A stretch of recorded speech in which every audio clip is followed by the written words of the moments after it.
1, 2, 3. 3 children died under 5 years while I was counting. And most of them because of preventable and treatable causes. And this is why we are here. Welcome to our session, Innovative Academic Cooperation. We are using child health as an example in our session to look at challenges and successes of such partnerships. My name is Jochen Bitzer. I'm working at the Department of Medical Development Cooperation at Else Kröner-Fresenius Foundation, EKFS. Child health is one of our focus, and we support an academic cooperation in global child health, a tandem professorship which will start soon in Malawi and in Germany. Today we have 4 experts and speakers here who will present different models of academic cooperation. They will answer questions such as, does the cooperation meet the needs of the partners? Is it sustainable? Can we measure how it improves health? Professor Ayola Akim Adeginta is co-director of Thermal, a research center in Lambarene at Gabon. Dr. Andreas Schulz is working as a scientist at the University Hospital Bonn. Professor Oliver Kutzai is working at the Medical Center in Würzburg. He is the scientific manager of the Else Kröner Center Würzburg-Mwanza. Dr. Barbel Kofler holds the position of Parliamentary State Secretary to the Federal Minister for Economic Cooperation and Development, the BMZ.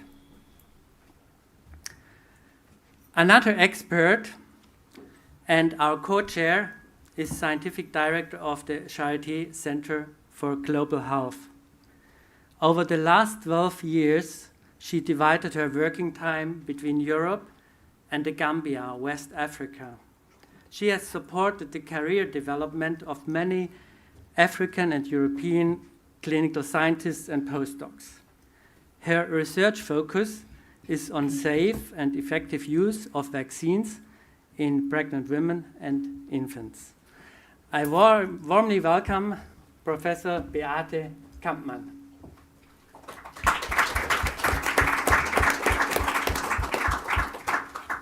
Thank you very much for the kind introduction, and thank you all for being here. I think the fact that this topic is on the agenda makes it really very visible that there's lots to reflect upon our relationships with our partners in LMICs, and I'm really grateful to the Else Kröner-Fresenius Stiftung to give us the opportunity to exchange some ideas and also to reflect critically on what we're doing in Africa. So I've been asked to sort of set the scene a little bit, if I can manage to move these slides. So who's moving the slides? Is it me or is it the back? That's a good start. Here, Jochen. I just click on it. Okay, good. Okay. Will it come up on the screen as well? Oh, yeah. So I'm a pediatric infectious diseases specialist. I'm a clinician scientist, and I've spent the last 30 years of my life not working in Germany because I didn't feel that the climate in Germany was conducive to my career. So I've taken huge advantage of being abroad, but these things are changing, which is why I came back. And I was asked to give you a little taster of what my career has been like. And the first question I always get asked is like, how did you plan it? Now, the bottom line is, I didn't plan it, it just evolved. And I think this is a key message for people who want to work in global health. Here's a little snapshot on how it did evolve. From being a medical student in Germany, I then progressed to being a person who trained in a much more open academic environment for pediatric infectious diseases in the UK, and managed to get my independence through various grants, until I, for the last 12 years, then progressed to working at the MRC unit in the Gambia, where I led the vaccine and immunity research. When I reflect on that, there are a few things that spring to mind. One is it is an advantage to work in academic training centers because they have mentorship and they have role models. The second one is that in the UK we had dedicated funding streams for global health, and that's an absolute imperative for us to be able to room in on specific questions, and I'm glad that some of this is at least available through IKFS. They also left some room for independence development. Departments were actually open to the idea that one wanted to work in global health, and this leads to autonomy and to the trust of your institution that you can lead your own work, which is something that many of my colleagues are thriving for, and it's not easy. And it had a great deal of academic mobility, both academically but also for me as a person and with my family. So I want to just tell you a little bit about our work in the Gambia. It's a very small place in West Africa. It has a population of only 2.3 million people.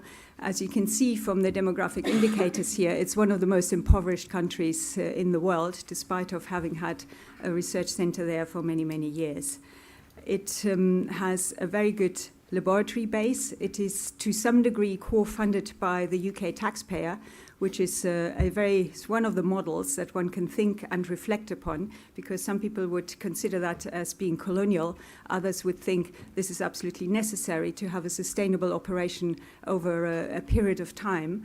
And the MRC unit in the Gambia has led a sort of mixed model of core funding for basic infrastructure and facilities that comes from the UK taxpayers, and then having investigator-led science where we had to bring the money to the table from international grants. And the system must work quite well because the institution has been there for 75 years, and we have an absolutely very well-established collaboration also with our hospitals and governmental programs, and particularly with the community.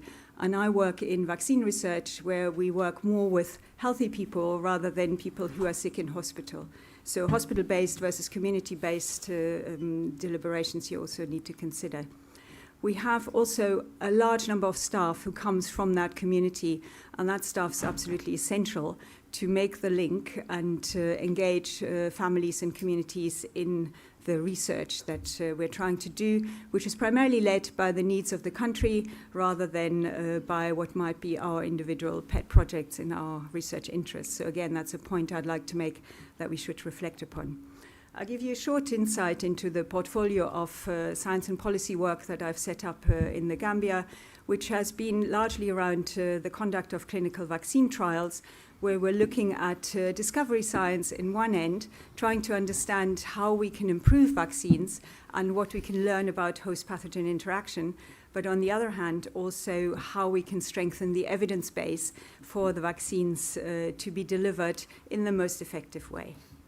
And we've got a large portfolio because we have excellent laboratory facilities. We can pretty much do any clinical trial from phase 1 to phase 4. And here's just a snapshot of the kind of vaccine targets that we've been engaging with. And my personal interest is on tuberculosis, particularly in children, and on the concept of giving vaccines in pregnancy. And we've built a whole entire research program around that. I'm very happy to talk to people about these things in more detail because this is really just a snapshot. We've set up diagnostic facilities for childhood tuberculosis, and we used existing platforms for understanding the dynamics of tuberculosis in households and did preventive work with the National TB program. And the point I want to make here is that we've always tried to embed the training of our staff in terms of PhDs and capacity development. I've been very privileged to work with a large number of very talented African researchers who have been able to do their MSCs, PhDs within this established research structure and have gone on to do great things independently by themselves. On the point of pediatric infectious diseases, which is also obviously a theme for maternal and child health, we have worked on etiology of neonatal infections, again with wonderful pediatricians also from Africa, and we have conducted a whole portfolio of clinical trials that were funded, as you can see, by an international committee of various funders, some from industry, the majority academic, and I have to say I've never applied to a German funding agency for my work, but that's about to change.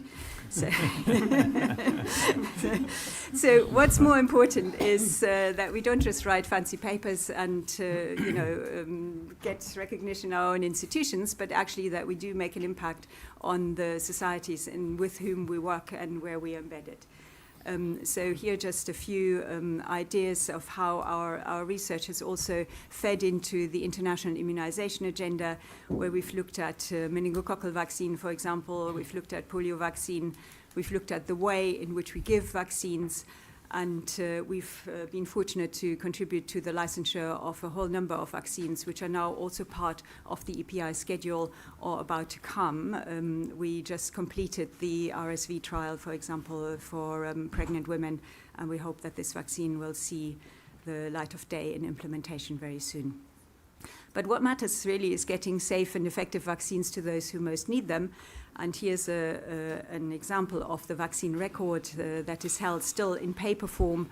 And we have also really worked with communities to make the information from the clinical vaccine trials accessible.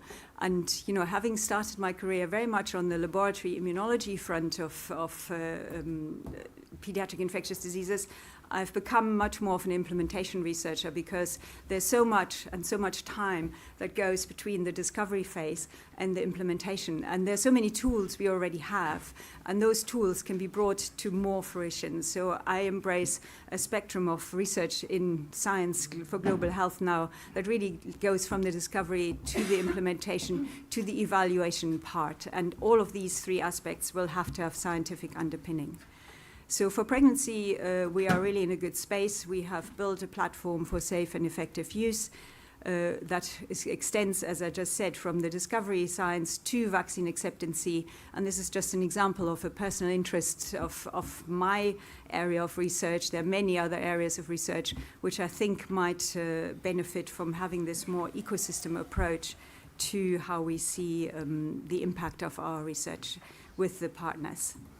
I haven't talked much about networks and partnerships, but we have also set up those kinds of collaborations in an international space, particularly here as a scientific topic, where we have involved our partners in many countries.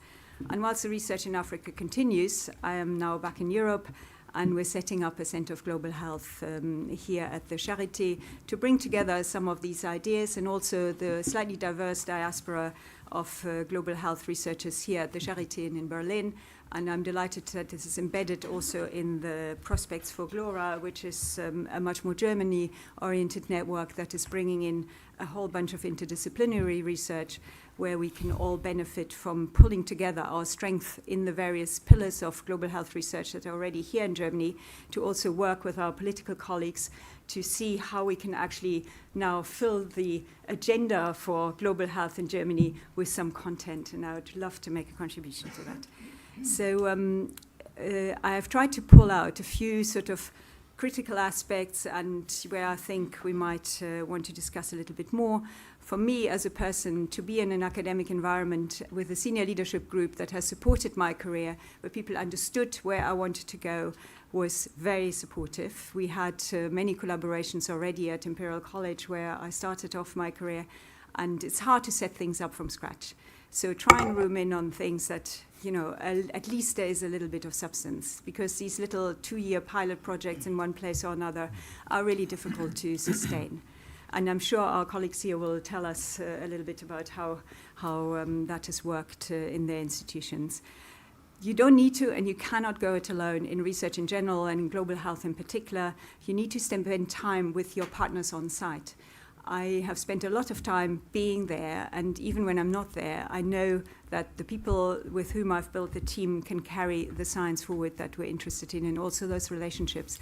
So the idea that one can spend like 3 weeks a year in a place and think that research will happen is just not going to be feasible. I think it's really important to have credibility on the ground and also bring the people with you who are seeing the research that you're doing as a joint venture and not a piece of safari science, as I like to call call it. There needs to be a critical mass of global health researchers also here in Germany, and that helps us in our departments to generate the support that actually says, yeah, it's fine, we can change rotas, we can work around it. In clinical medicine, it's always you either work with patients or you're out of the system or you work in the lab. We need to be able to integrate that, and that needs a critical mass of people in a department also sharing that vision, because you don't want to be told every time you're going to your really quite intense work overseas that people are wishing you a nice holiday. It's just not fair, and everybody who has worked in these settings knows how badly that resonates. We can facilitate through existing partnerships and networks, and I think it's good to have a bit of critical mass. We need to absolutely embed the capacity building and to train clinician scientists, MSc students, social scientists within our team has been one of the greatest pleasures of my career. Papers are great, but people who feel that you've made a contribution to their development is even better. We have to have institutional support. We have to insist on equitable partnership and also on distribution of funds. And there's a lot to do also here in Germany to make sure that there is the trust in international organizations that they can also manage their own funding. And again, my view goes to the left there. I'm just taking huge advantage of this opportunity, as you can see. In my view, we need dedicated global health funding streams. We need, we have them to some degree in the UK, but we still have to compete with non-pediatric topics. And sometimes, as pediatricians, we feel slightly pushed to the corner when in adults you can take whatever 40 mils of blood and do all sorts of wonderful things, whilst we had to develop little systems doing amazing things with a half a mil. So don't get pushed to the corner if there's pediatricians here in the room. We can compete and we can also complement. But to have a pot that is earmarked for global health funding has been a huge advantage. And we need to have also looked at the strategies of the people who are investing, the funding agencies, etc. I've seen many a grant come my way where people have described the most amazing things, but it didn't actually fit the scheme that there was actually initially applied for. So read the script, because it makes a big difference to how we can proceed. And then the question we all always need to ask ourselves is, who drives the science and for what reason? Are we in this because we want to nurture our own careers? Is it because we need recognition by our institutions? Or are we actually working on what is called equitable partnerships? And each of us as a researcher has an individual responsibility, and I'm really keen to see how our colleagues feel about that and have set that up in their settings. So here's a thank you slide and an acknowledgement to my wonderful colleagues, primarily in Africa, but also in the UK and now in Germany, and I'm glad to be back, and please look us up at the Center for Global Health at the Charité in Berlin. Thank you very much.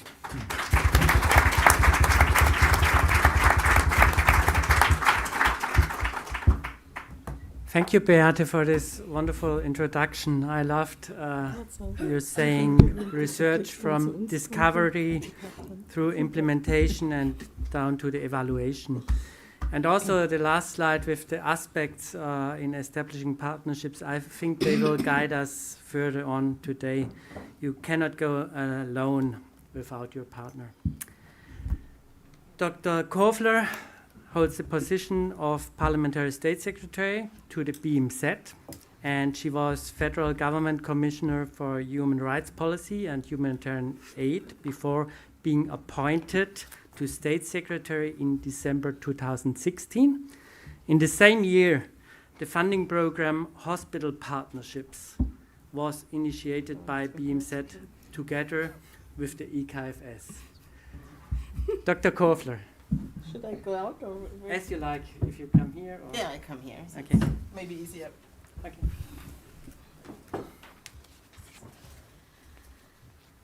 That's maybe easier to be seen and understood if I stand here. Well, good morning, and thank you to everybody who joined this session. I'm probably the only one without any medical background on that panel.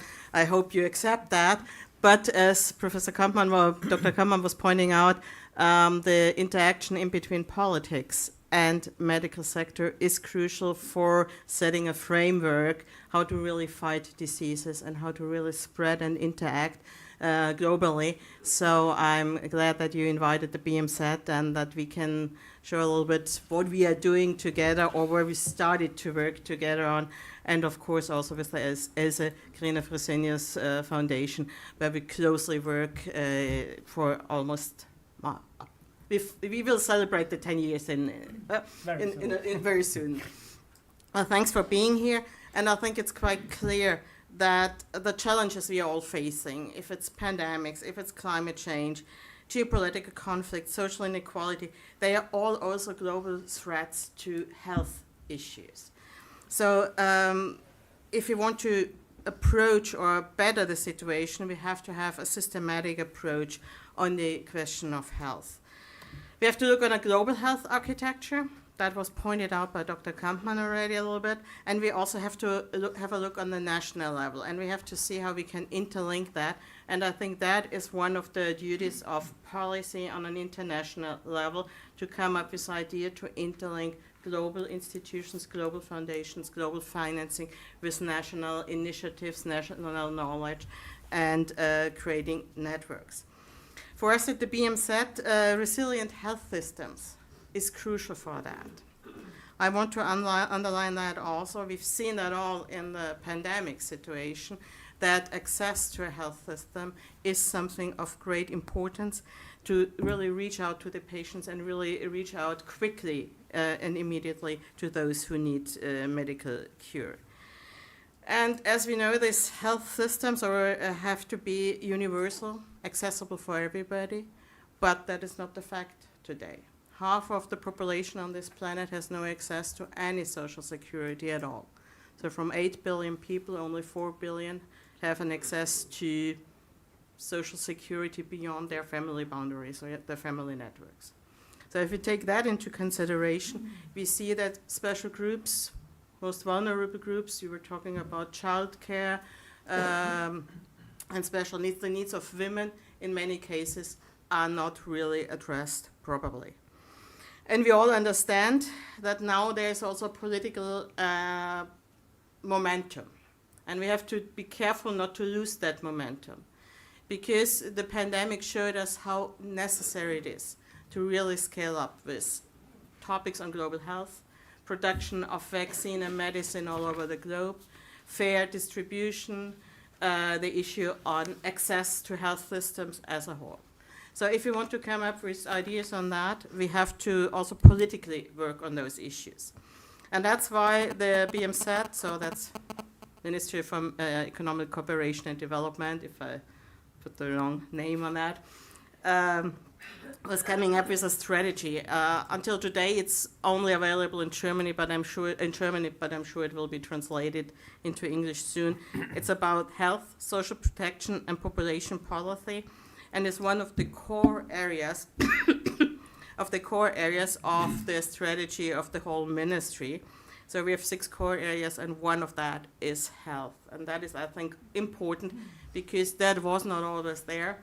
And that's not to blame somebody previous or whatever. It was simply in a time frame where people thought, well, health, that's an issue some national departments should take care of. It's none of our business. It's not so important. That was the mindset, I would say, in most or in long-term discussions.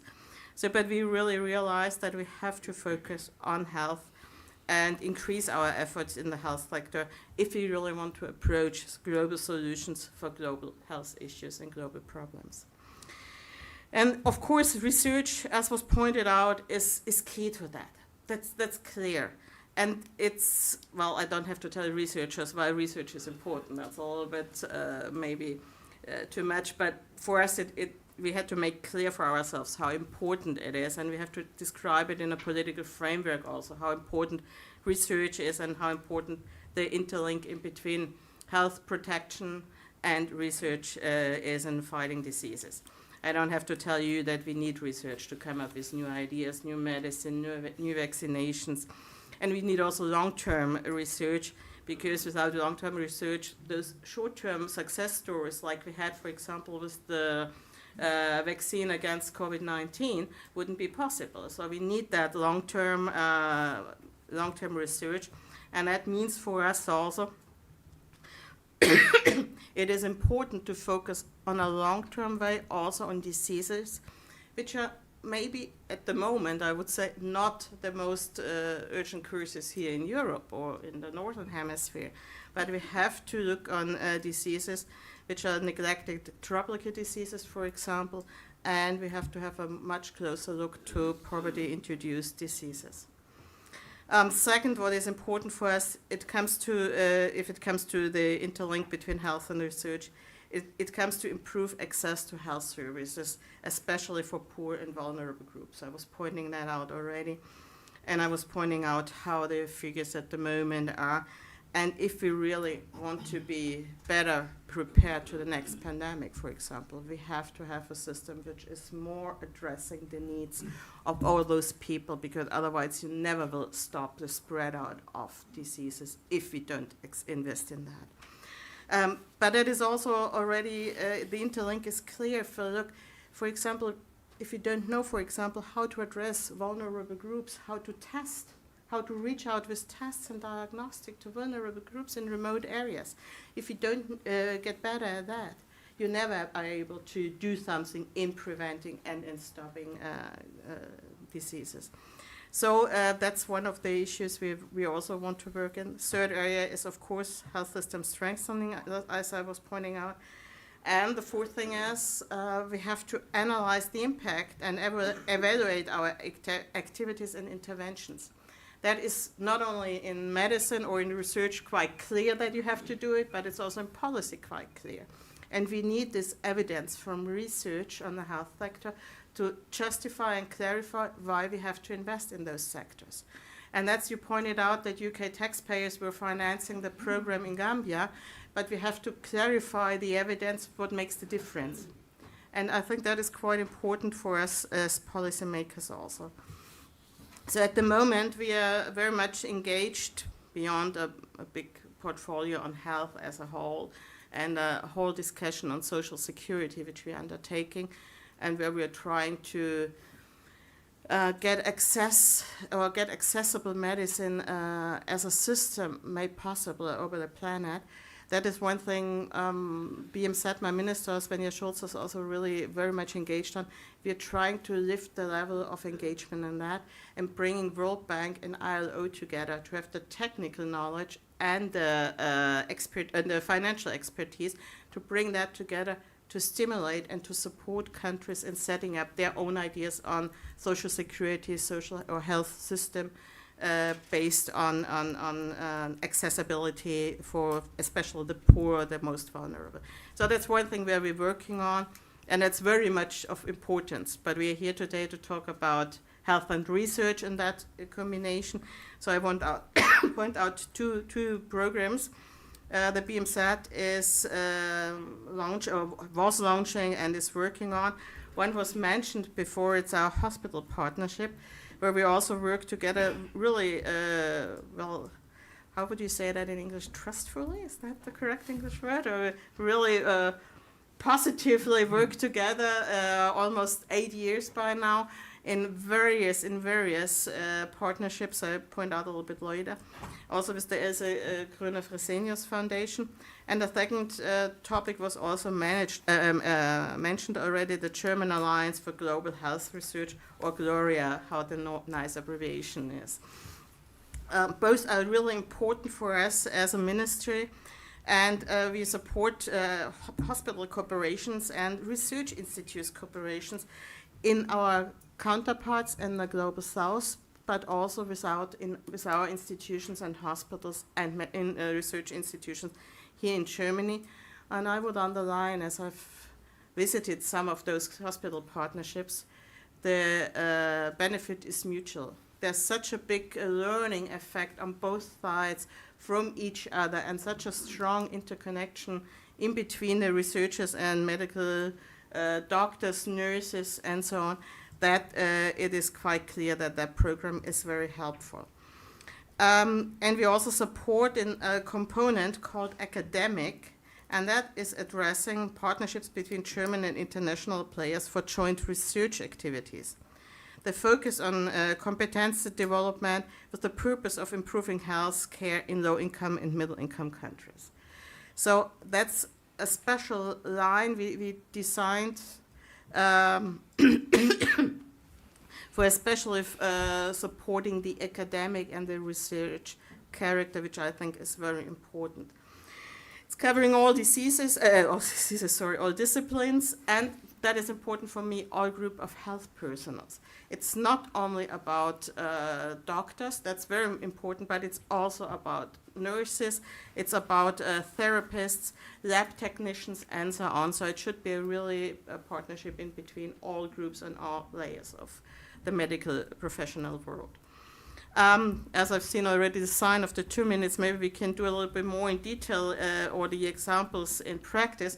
We have very, very interesting research cooperation, for example, in Tanzania, joint team of University Medical Health Center Hamburg-Eppendorf and Muhimbili University is doing research on neonatal bacterial sepsis, for example. So there are really good practical examples for those topics. I just want to mention in my last minute the network Professor Kampmann was already pointing out, the Gloria.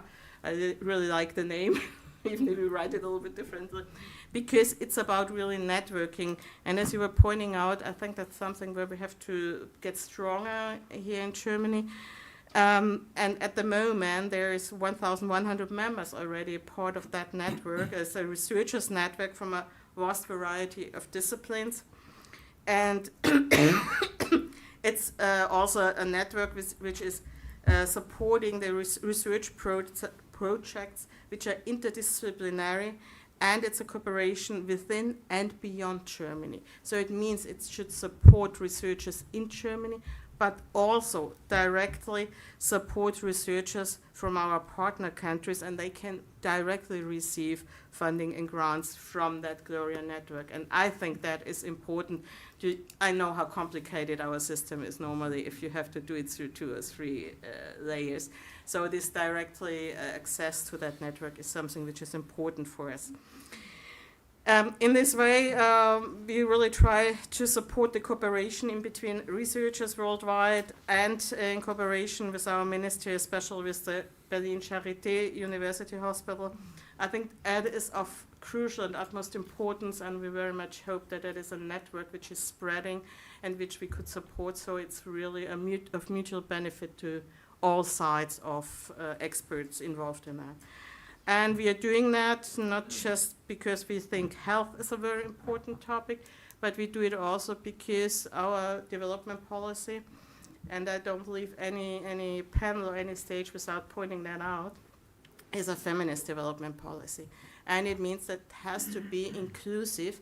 It has to be directed to those who are especially in the need for special support and special treatment, maybe sometimes.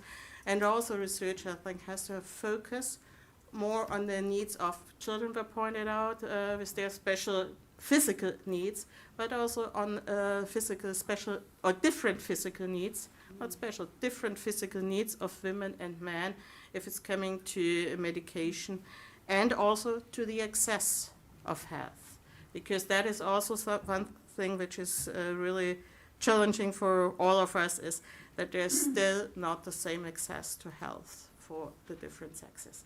That's another topic which we could discuss a little bit longer here, but which is also, of course, involved in the whole debate on health and economical cooperation development policy. I leave it here because I got already the sign, and then the colleague doesn't have to stand up and give me the sign again. So thank you for having the BMZ here, also having me here, and I look forward to a discussion where we can elude a little bit the topics you were already raising, Mr. Blitzer. Thank you very much.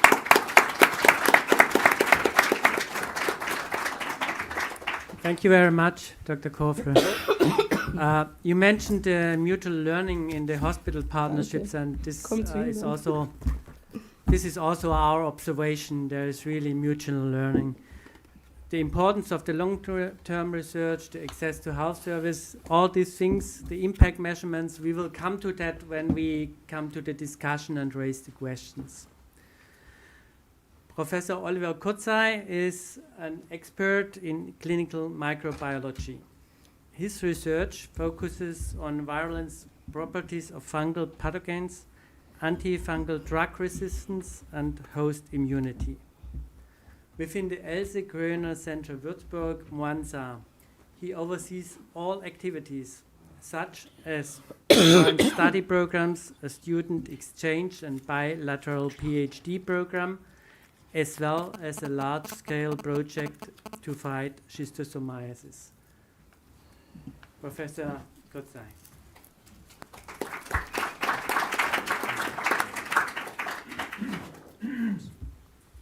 Yeah, thank you very much for the introduction. I hope I oversee all projects. And I'm now also afraid of the sign waving, but we'll see where we get. Okay, so it's really a pleasure to be here to discuss these topics with you. I already, during the first two talks, heard a lot of things that I would like to go into more detail and discuss. But I also am very grateful that this is a chance to introduce the Else Kröner Center Würzburg-Mwanza, our partnership between Tanzania, Lake Victoria Shore, and Lower Franconia, Würzburg. This center exists now for roughly 3 years, and actually was founded based on a long-standing partnership between the two sides. This is a partnership that goes far back beyond the time that I've actually been in Würzburg. It started with a twin city partnership between Würzburg and Mwanza, and it also started when people aim to fight schistosomiasis, and this has already been mentioned. It's a disease, a parasitic infection that arises during contact with Lake Victoria waters, and I will go to this in a few slides later.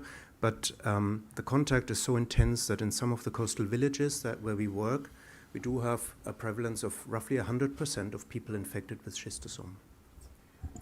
The idea when we founded the Else Kröner Center was to have a common roof for all the different activities through all the different medical fields. So be it infectious diseases, be it hemato-oncology, be it cardiology and diabetes management, and try to get a maximum synergy out of these corporations.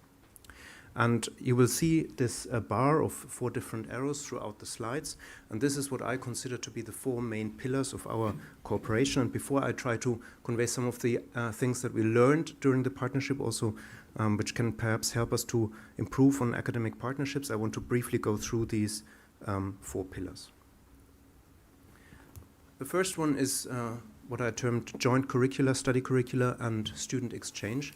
And this is everything that addresses medical students on both sides. So the idea here was to start really early in bringing people into this partnership, and this addresses medical students already during their studies, and it offers an exchange option. German students go to Mwanza, Mwanza students come to Würzburg, and this is very important because people get into contact. Students get into contact with each other, and they form groups of people who then for a long time interact with each other, and they also get into contact with the faculty. And then we set up master study curricula. One is a full study curriculum called Biostatistics and Epidemiology, and this was actually implemented based on a prioritization of our partners in Mwanza. And one is just at the moment not a full master's curriculum, but it focuses on global and planetary health, and this is something that is also of major interest for the young MD students in Germany, because this is a topic that is probably neglected in many MD study curricula, and here we offer an option to see this hands-on. So the next step is medical doctors. And in this pillar, we focus on training medical doctors to improve medical care, mainly at the hospital in Mwanza. The idea here is that by having short and midterm visits, and again it's a bilateral program, we train certain skills that are required to improve medical care in Mwanza. And at the same time, and this has also been mentioned already, this also improves medical care in Würzburg because people get into contact with different approaches to diseases that we hardly see, that are considered very rare in Würzburg. So I would really like to underline what has already been said, that this is about a mutual benefit and not about one side teaching the other. What we implemented newly, and this has not been there before in a structured way, is a bilateral PhD program. I personally consider this to be the heart of our Else Kröner Center. And the idea here is to offer the option to do a PhD to MDs who are often already experienced MDs in Mwanza and aim to go forward towards being clinician scientists. So this is a 4-year PhD option. It mainly tackles senior medical staff in Bugando, and they get a thesis committee of researchers from both sides, and then they exchange. They have to spend at least 1 year of research in Würzburg. This would mean 3 years in Mwanza, but of course this can be done completely free as you wish, and if they have to spend 2 years in Würzburg, then this can also be organized. The idea is to link the medical care work that these people do, and they come from all the different disciplines, to scientific questions that arise from this work. And the major idea here is that with this program, we in the end have new supervisors, new faculty in Bugando, and these people have an excellent chance to become new faculty at Bugando Medical Center. This improves the quality of science, and of course, it also helps us to involve other young people with their first research projects they do, and having these people as supervisors. And then the fourth pillar is community health, and this has also been mentioned. We need to go out of the hospital. So I'm based at a university hospital, so I hardly leave my hospital at all. I also don't see patients because I'm a microbiologist, so I'm actually biased towards staying in the ivory tower of academic medicine. And therefore, I want to explicitly mention that this project, which goes to the communities, is actually managed by people who know what they are doing. And this is people from the Medical Mission Institute and people from the German Leprosy and Tuberculosis Aid. And the idea here is to improve medical care in the communities and especially fight schistosomiasis. We also do a lot of mass drug administration. So the project now, if you look at this map, the project decades ago started on a small island called Ijinga, and this is down here. And in the Else Kröner Center, we focus on another island, which is Ukarive.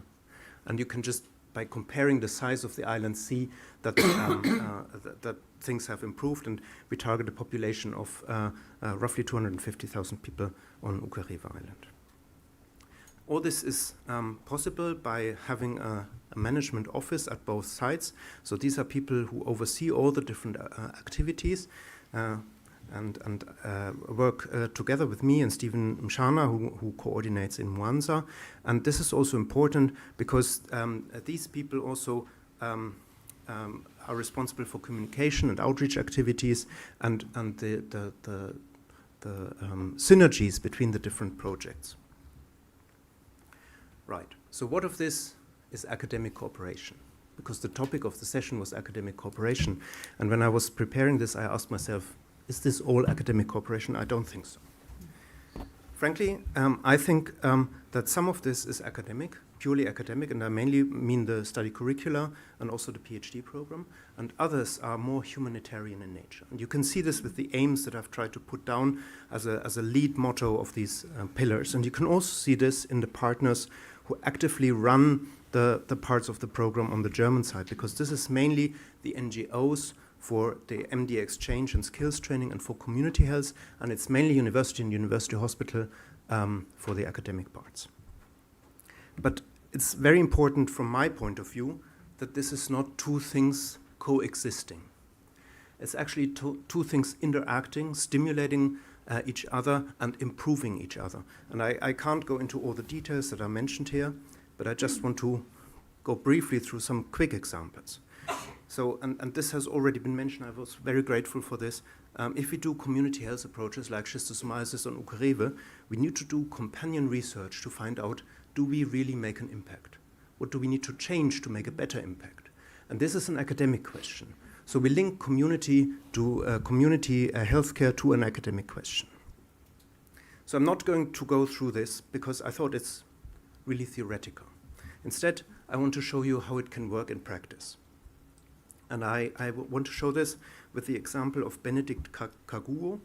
He came as an exchange MD student to Würzburg and met Andreas Geier, who is our hepatologist in Würzburg.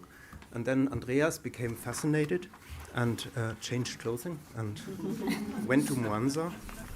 He met all the gastroenterologists there. Together with them, they set up a monthly video conference on cases in hepatology that is now up and running.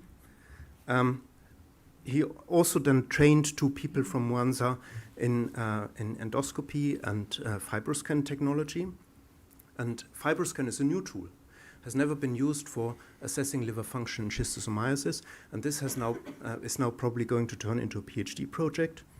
And this also allowed us to set up an endoscopy facility, which is important to take care of the people that have severe sequelae from schistosomiasis on Ukerewe Island. Actually, in the end, this also had a good outcome for Benedict, because he was accepted in a master's students program at KUHAS, and we hope that someday we might see him in our PhD program as well. So this is how it can work reality, and this is just one example how we interlink these different areas of cooperation. So I was asked to put some strengths and weaknesses on the last slide, and I tried to do this here. I think it's a major strength of our center that we combine academic and humanitarian cooperation, also the different expertise.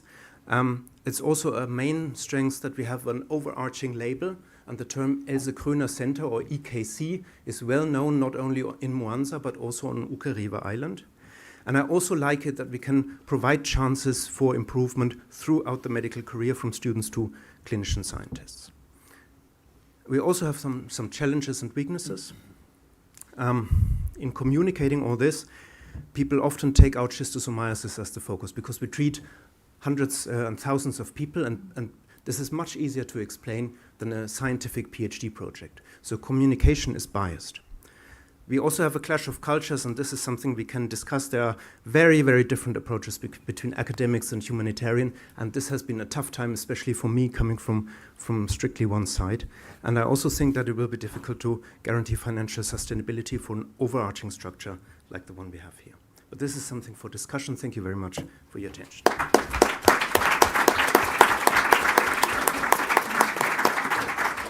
Thank you very much, Professor Kusser. That was really good to see the 4 pillars of the AKC, and especially you elaborated how academic cooperation can, at the end, improve health services and health outcomes. We will further discuss on that.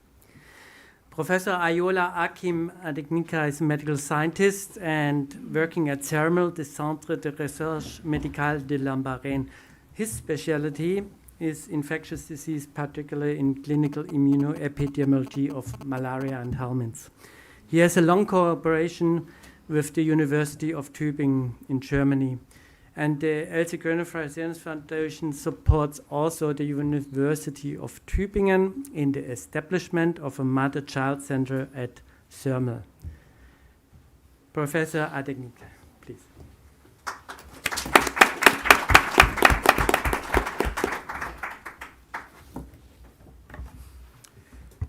Thank you, Dr. Yuan, for your introduction. And ladies and gentlemen, this is an honor for me to stand here and talk to you about my experience of this academic innovative academic cooperation partnership to improve health. Different from what has been taught today, so far, the collaboration and this innovative is African trained Europe to go back to the field, which is something new for Germany at least. So to see how we can bring people back to the continent to improve health system, education, and also strengthen the capacity on the site. So I really like Professor Kapman talk particularly the fact that for sustainability, we need people on site to undertake the activities and not have people come there as tourists, which is the case here. So this brings me to this background of collaboration between University of Tübingen and Gabon. I will say Germany and Gabon because this story started from Albert Schweitzer's time until there is a creation of this research center by the government, and this has been uptaken by different groups from Germany and later by Peter Kremsner. There's a number of joint research project and training activities, including myself, who has been trained in Tübingen and in Leiden later on through this collaboration. And there is a continuous exchange of students coming from Germany to Gabon to do the internship for master, MD, or PhD, and vice versa. We have also Gabonese going back to Germany and to be trained. And so this is basically what we have here already today. But this has some challenge, and this challenge is how to sustain this collaboration on the site. To avoid what Professor Kapman have said, there is a problem for people to get a career development, proper career development, this framework activity, because there's no stability, there's no clear link with a country, a job of a partner for them to stay, then people are moving on from one side to another. Currently in Gabon, for instance, Lambaréné is based on the rural area where it's sometimes difficult to have well-educated staff, school for children, short-term visit of fellows and scientists, as if we have just said. Constant supervision is not there because students who are in Gabon, they don't have a proper supervision when they are on the field. They need to go back first to Germany before getting there and vice versa. Also, the phenomenon of brain drain from Africa to Europe and US is very high. The majority of well-trained African people want better life, they want better career development, they're suitable. I don't know why they come to the code word in German, but this is the way. So, based on this story, DETIF, which is a German Center of Clinical Research, have funded a professorship at the University of Tübingen, which will be located in Africa, particularly in Lambaréné. And I hold this position today. This has been launched in 2016, and since 2016, I'm sitting on this chair in Gabon and also at the University of Tübingen. But I'm based mainly in Gabon, where I'm contributing a lot to the country, not only to the site, but also I will show you this now. So this full professorship of University of Tübingen with 400% funded by University of Tübingen, but based in Lambaréné, Gabon, contribute to improve health and research quality in Gabon. This is important. I will show you why. There's a field supervision of students. All German students I have in Germany, I can supervise them very well in Gabon, full-time and part-time in Germany. This is also apply for Gabonese students who are doing their PhD in Germany because the fieldwork activity is done in Gabon. There's a possibility also for me to contribute to teaching, which I'm doing currently at the University, Medical University of Libreville, and also a Faculty of Science in Franceville. I contribute also to improve awareness and the stakeholding for global health issue and diversity at the University of Tübingen. What we have been achieved so far in terms of academic collaboration between Germany and Gabon, this is the teaching activity I'm conducting in Germany and in Gabon University, and the implementation of a master program of biology and infection control funded by DAD. I will talk about this later on because this is another innovative of academic which has been established in Gabon currently.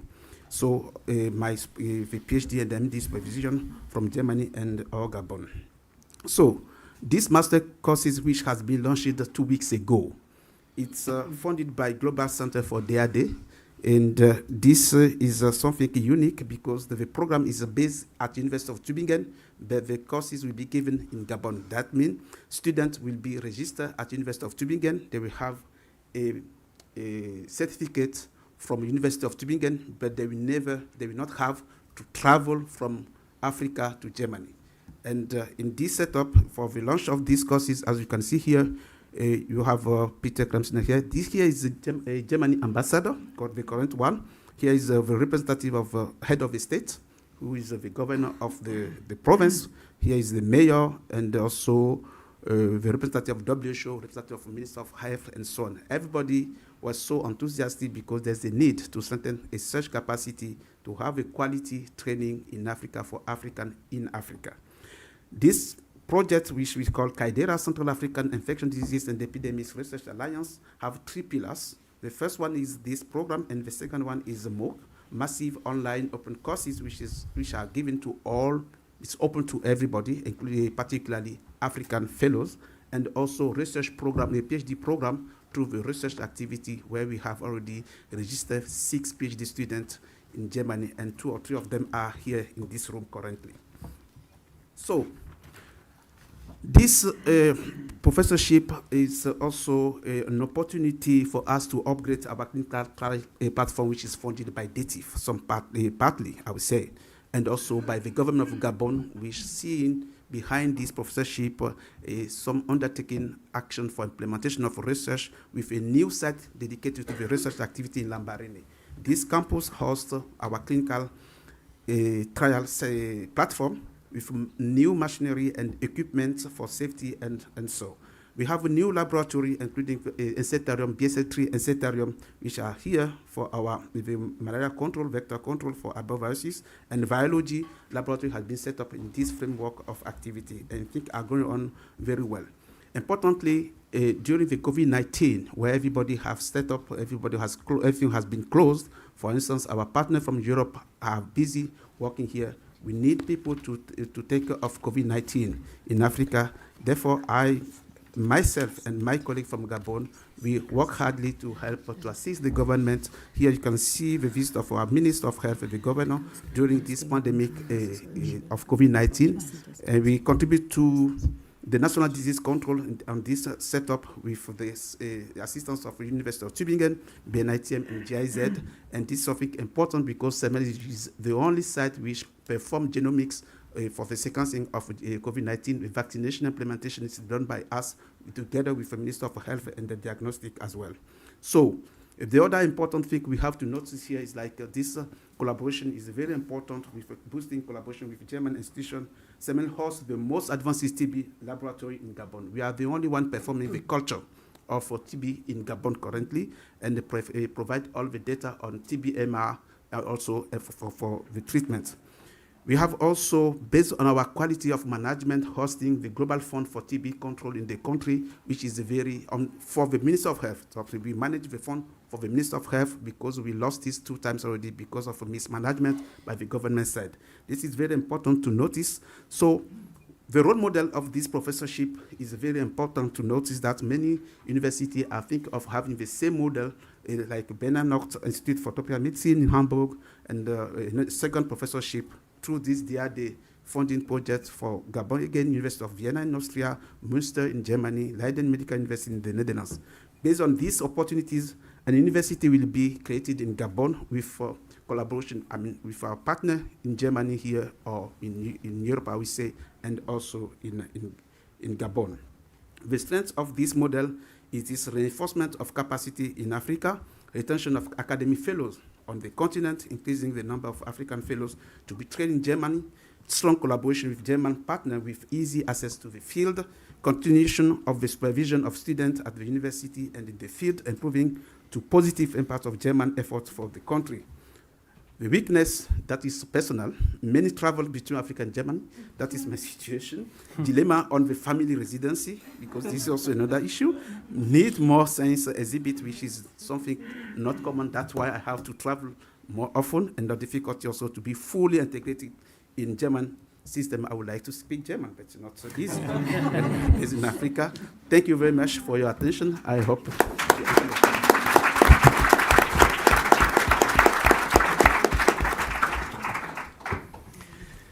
Thank you very much, Akim. That was very interesting, seeing all details and activities of the CERMEL, especially the successes, the strengths, and, as you said, the role model of your professorship and the weaknesses. Dr. Andreas Schulz is working as a scientist at University Hospital Bonn, as well as Senior Global Health Advisor for Malteser International. He is a senior lecturer and pediatrician. Over the last 20 years, he had various assignments in developing countries. His last assignment was lecturer and academic coordinator of the Department of Pediatrics at the College of Medicine, University of Malawi. As I said before, the EKFS supports tandem professorships in global child health, which will start soon in Malawi and in Germany. Dr. Schulz.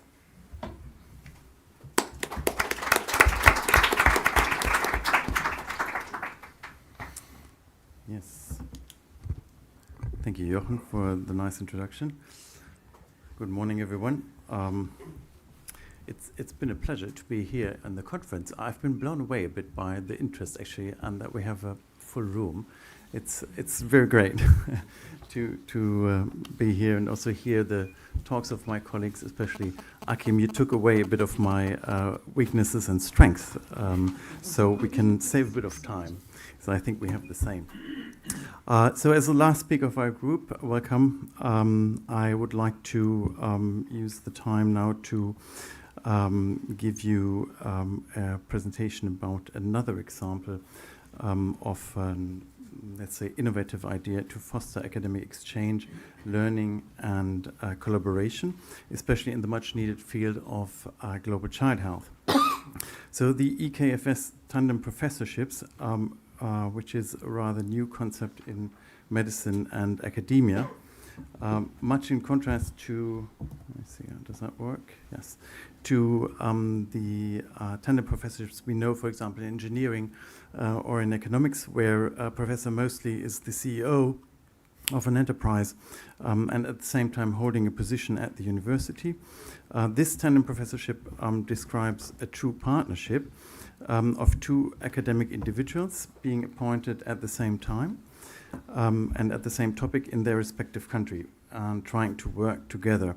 It is a slightly different interpretation of the idea that in person is represented by my esteemed colleague Akim, who is appointed to Tübingen, as we heard, and then working most of his time in the partnering country, namely in Gabon.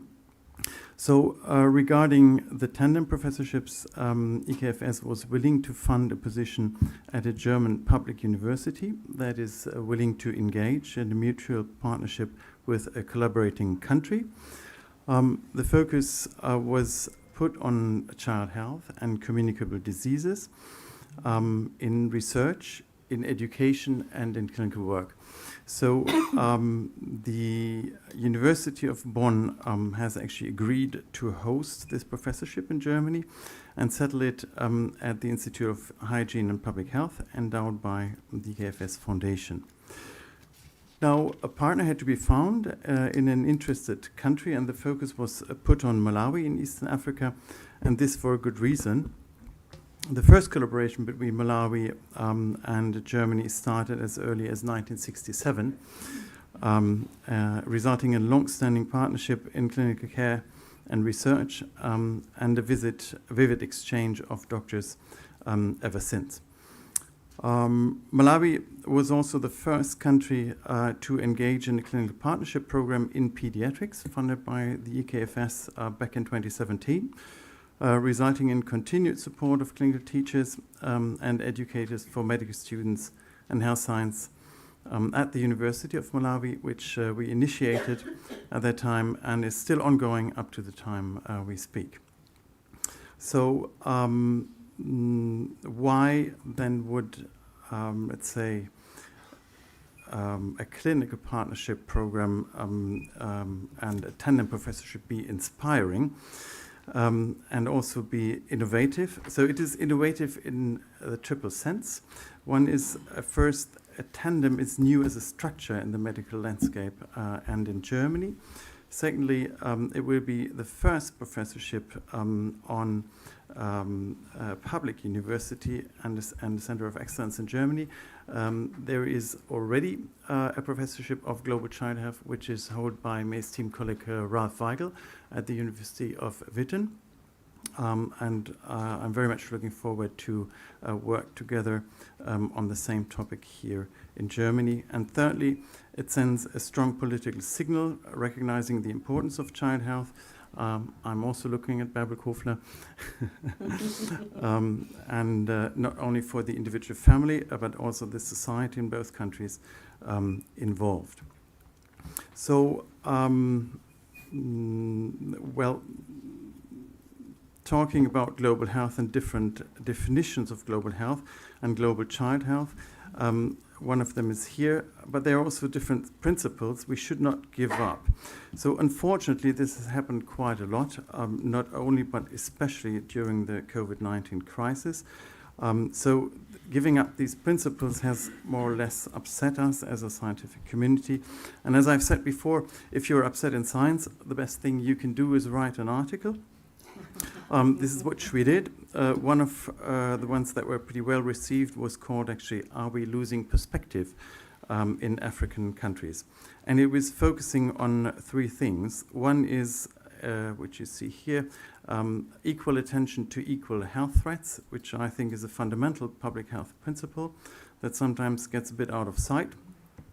We were looking at reducing health inequality and increasing equity in care in the most vulnerable, so children. But we were also pointing out how difficult it was to bring over science communication. So disseminating scientific evidence, and you can see the logo of one of the strategies, in this case of the BMBF. I'm not trying to do this because you're sitting here, but it was just a good example of how science communication could actually work. So this strategy you see here was brought forward in a year ago in 2022. And you can see these three words here: connect, inform, enable, depicting very nicely the main aspects of a science communication. And those we would like also to express by this tandem professorship idea. So connect, meaning that trainees and researchers in this tandem become somehow the ambassadors through trusting collaboration in international projects. Inform, of course, politics depend on reliable data and research results, so providing information about, for example, cause and effects, and also highlighting concrete political needs are options for actions, and should be a centerpiece of this professorship. And I think, Ralph, you will also agree that this is a very good opportunity actually to put more focus on global child health in Germany. Enable, so the idea of developing international research infrastructures, and of course, and also maintaining academic freedom. So conceptually speaking, we are trying to bring forward implementation research. I'm referring to what Beate was saying at the very beginning. We can see that we have a very huge impact, trying to do awareness raising in communicable and chronic diseases and global child health and its determinants. This will be done by a strong clinical focus combining these three ideas, trying to pay equal attention to equal health threats. I've mentioned that before. I think it's very important. And also to overcome the lack of unity between teaching, research and practice in the sense of the Humboldt ideal. We're relying on an extensive network in Germany and Malawi, and we're enjoying hopefully bringing together these important stakeholders in global child health.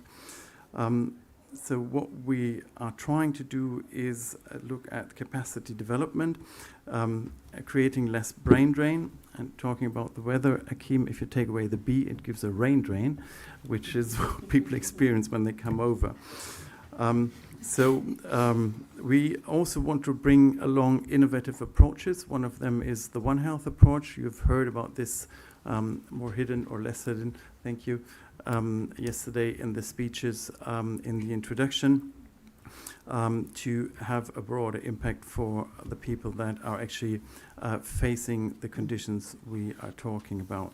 Creating tandems, also in research and education. This is what Oliver was talking about. I think we also want to reflect doing this in our construction. So summing up, we were asked actually to do it like in a business model, to do analysis of this triangulated cooperation here between EKFS, the University of Bonn and the partners. I've talked about the strength, and my colleague from Gabon has talked about the weaknesses. I see another challenge coming up here. We have more partners involved, actually, that need to agree on a common understanding of this tandem professorship. We have, of course, this danger of partners opting out. As everyone, there is a need to generate sustainable funding within a very short period of time. Of course, there's always a danger of instability, politically, also topic-wise, not only in Malawi but also in Germany, and to go on with these collaborations. So let me finish with a quote from David Morley, a great clinician and pediatrician of its time. So we would like to orient ourselves along the three most pressing child-specific challenges in the country. One is population growth, one is a low level of education, and then a third, the implementation challenge. We aim conducting experience-based research in global child health, teaching in pre- and postgraduate education, and then by this actually trying to offer a career path for young students and researchers, and then at the best trying to put or give an input, for example, in WHO documents, and thus make this global scientific and political debate more visible. Thank you for your time and interest.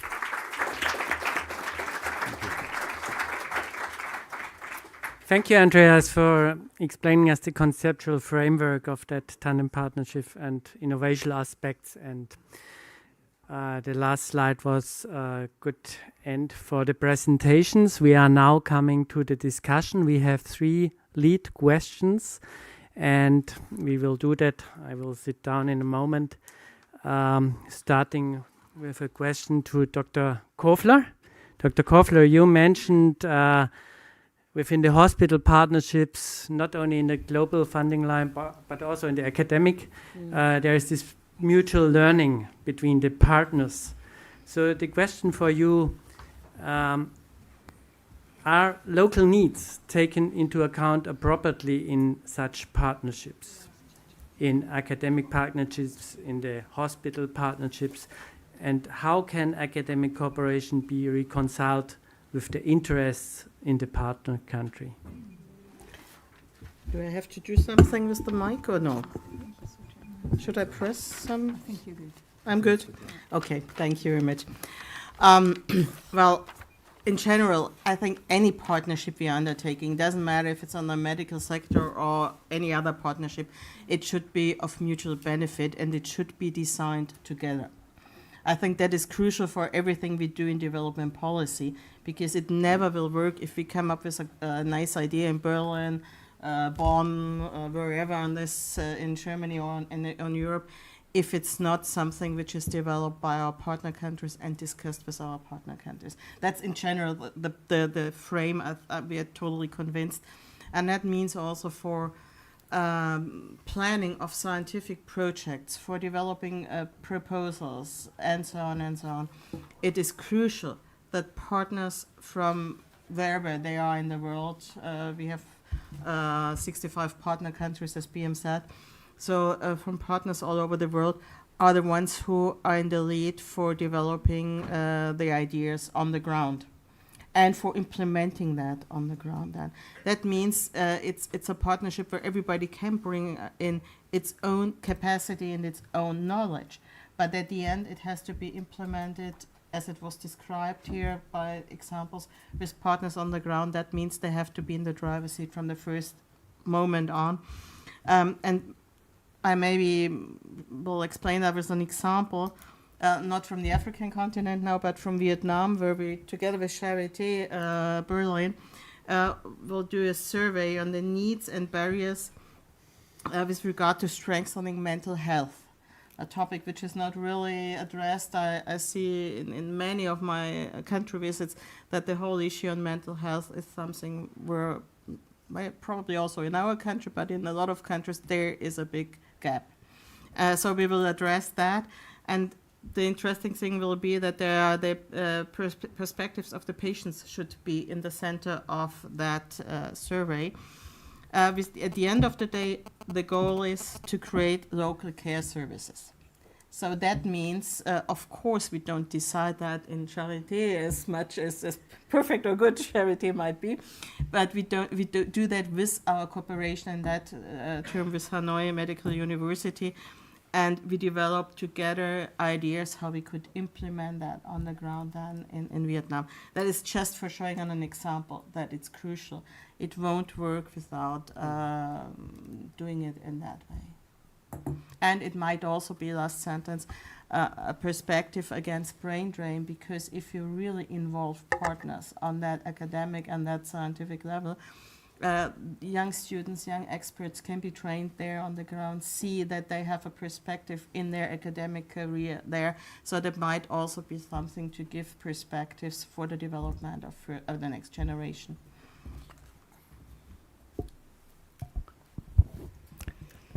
Thank you, Dr. Kofler. We have divided the questions because of our time constraint, and would move to the second question, to the second leading question already. Thanks, Jochen. So I have a question around sustainability and self-reliance, because it's a question that comes up always from all sides. And I would like to put that question to Akim, if that's okay, because you're kind of seeing it from a very bilateral perspective. So how do you think that the work that you're setting out will lead to self-reliance of not just the CERMEL Center, but ultimately Gabon or people in the region? Thank you, Beat, for your question. As I have presented already, CERMEL is not anymore a site which we are conducting a study for publication alone. The site contributes to the health, to improve the health system in the country, the entire country, and currently we have several satellite sites on the demand of the government who try their best to implement the model of CERMEL everywhere in the country, because they have seen a benefit from it. Now, to come to your question, the question how this is possible, this model of training people on site is the best way to keep people, as she just said. So the sustainability will come from the fact that people who are trained, the good people, will not move. And please, when our people are trained here, please chase them back home. With its link with Europe is also important. That means there's no a break between the connection to Europe and then accompany them to Europe, like the re-entry grants, something like that will make them continue. You should not abandon them, but don't keep them here. With what is a pity, most of people doing the PhD in Europe, they are postdoc for 20 years, 30 years without growing up scientifically. This is a pity. When I see them, I don't know what they are doing in Europe. Why they are only, I call them the super lab technician, instead of going back home to contribute to the development of the country and to have some career. We should tell them, ask them, and train them for that. That's what I can say here. But if I may just dig a bit deeper there, because the reason why people don't go back is because the facilities in the country are not up to their specifications as well, right? So I want you to comment a bit on the role of African universities in this context of the re-entry, and maybe on the role of African governments to shape that partnership beyond providing a service, because what you've illustrated, like the COVID and the reference center, etc., we do similar things in the Gambia. But for example, in the Gambia, university is fairly weak, so you don't get people to come back into the university sector, and Gabon might be a little bit similar. How do you see that offer for the people to come back? Yeah, Gabon is similar. I fully agree with you. And when I look at the comments from the parliamentarian, about collaboration between Europe and Germany, it's not sufficient for me. I want to know what's the interest of Germany also. If the Germans want to do research in the continent, they should have a good platform in Africa to be able to perform the same research in Africa as in Europe, to be able to generate the data. I mean, the result they want to get in Africa should be comparable to what they can get here. Meaning the platform should be built up in this collaboration. That's what we have in Lambaréné now. In Lambaréné, we have a setup through the DTIF, GIZ, the DFK, and so on. There's an upgrade of our platform. It's not enough. We need more, of course. That's why we want to create a university also, where there's more visibility from our partner. The government has a lot of problems. I remember 2 or 3 years ago, I was at the Minister of Higher Education here in Berlin, and the question they asked me, what is your priority? I don't know where to start. Everything is a priority in Africa. Road, education, health, water. I mean, now everybody take what is in which area they are strong and try to make it better. We try to improve the governance. The governance also is another problem in Africa. I fully agree with you, but Africa is changing. There's a change in Africa, a lot of change. And this is something we should build on. Everybody knows that we need to have a good governance to make Africa develop it. But there's a lot of need. So if there's a collaboration between Germany and Africa, we should take this in consideration. For instance, the German collaboration, I'm very sorry to say that when you have DF give grant, overheads stay here in Germany. Why? We need this to build up the capacity in Africa. I can't understand that. This is not possible. You should give to Africa where the work is done, the overhead. They need that to upgrade the platform. I don't know. I don't understand German. Why do you do that? Sorry.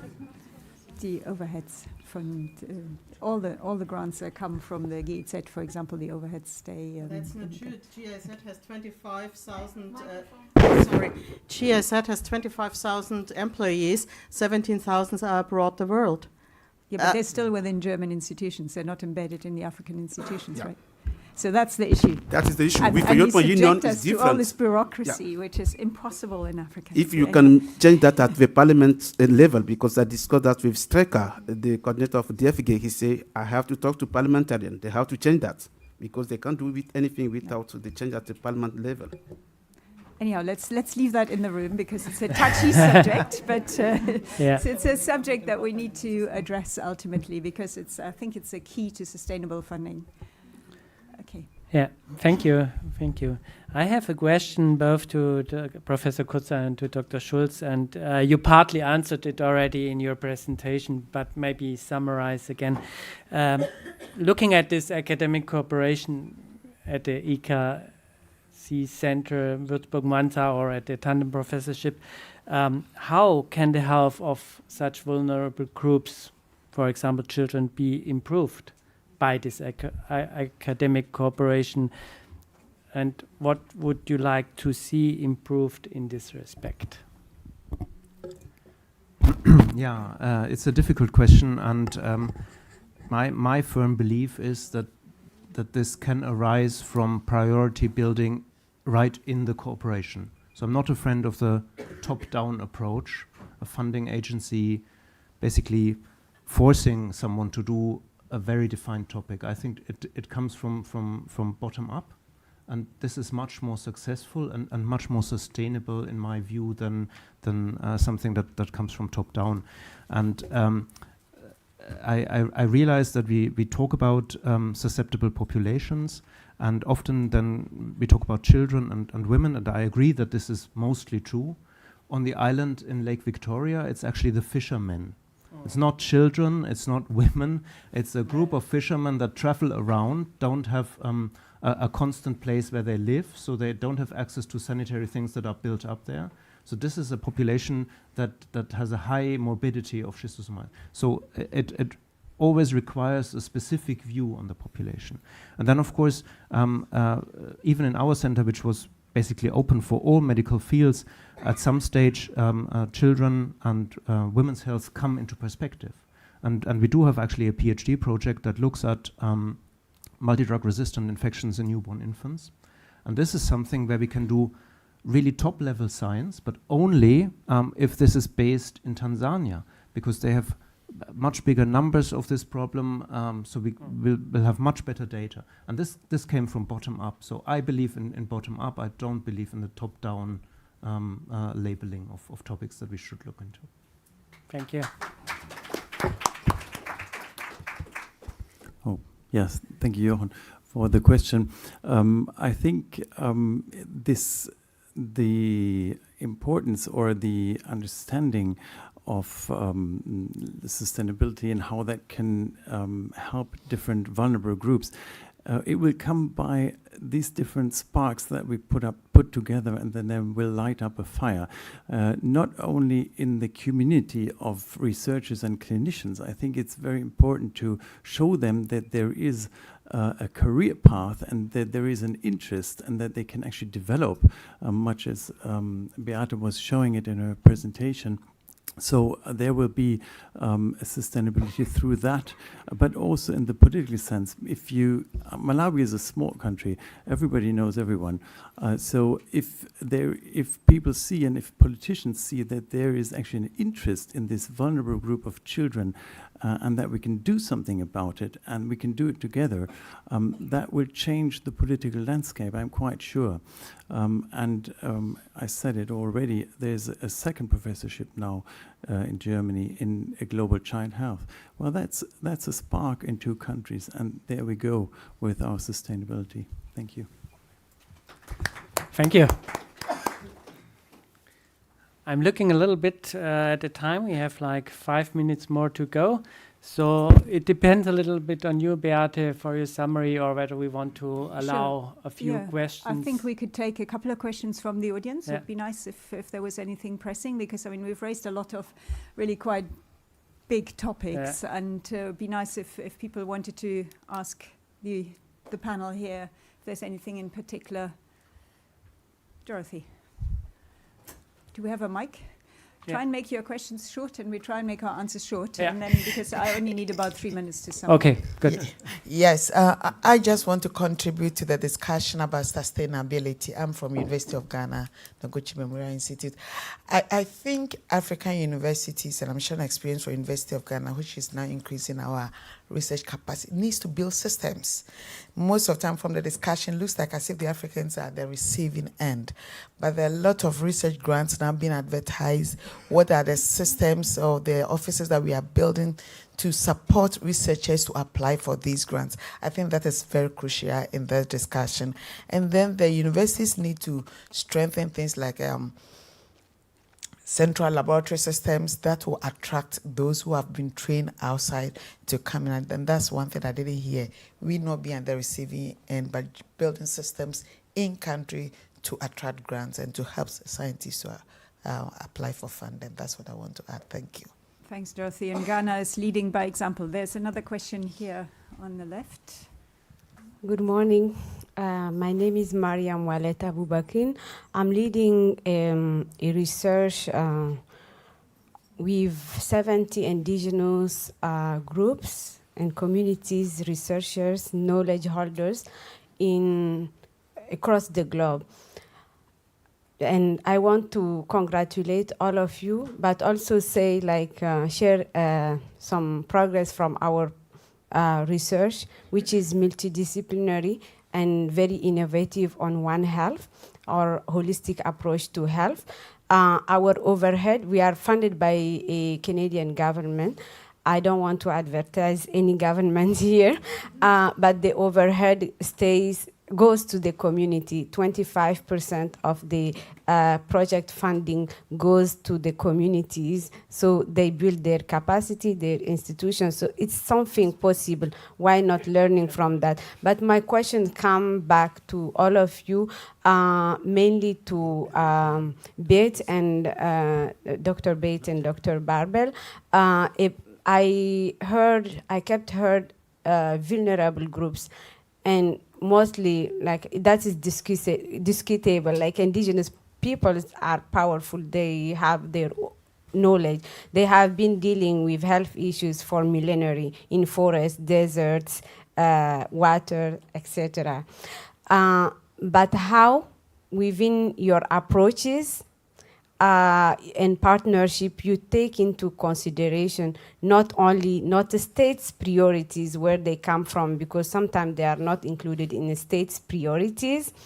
So how you include them, how you ensure that their perspectives and their priorities are included in the research. And I heard the co-designing of research, how they are involved also at the beginning of and throughout the research steps.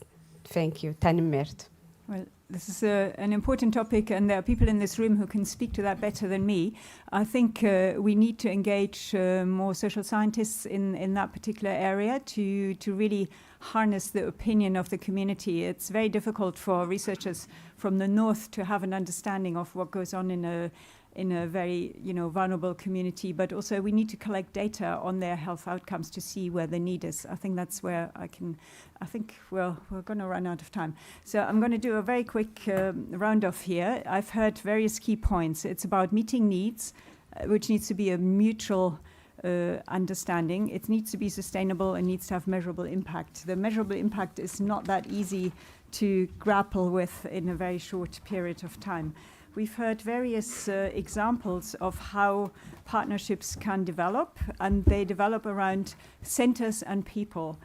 And we had different models proposed and illustrated here, and I thank my colleagues for really sticking to the script as well. I think it's really wonderful because you addressed the challenges. It's all very easy to say, oh yeah, we're doing all this great stuff. We know you're doing all this great stuff, but we also need to be critical, and you've brought that to the table, so thank you for that.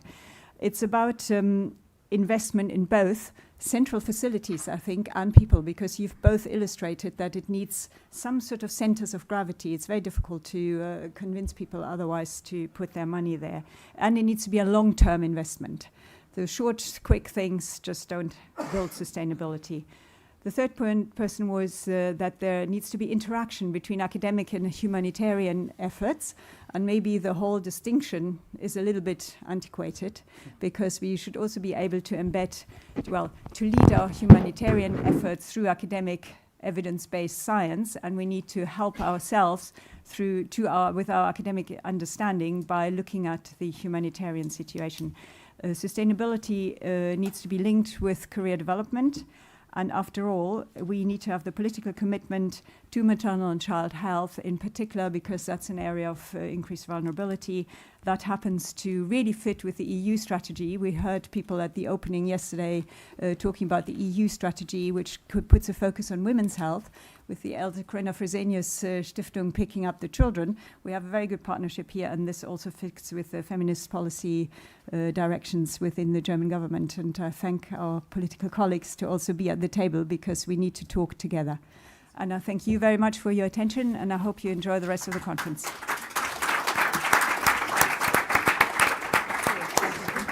Thank you. Yeah. Thank you very much, Beate, for this excellent summary. Thank you again also from my side to all colleagues for sharing your experience, for your interest and participation. I want to mention that if you have the opportunity, we would like also to welcome you tomorrow evening to our ceremony of the Else Corinna Fresenius Award for Development Cooperation in Medicine. The topic is leprosy. It is at Wintergarten. We have put here on the chairs the leaflets for that. Now, I wish you further very interesting day, and if you like more in-depth discussion, we will be here for you. Thank you.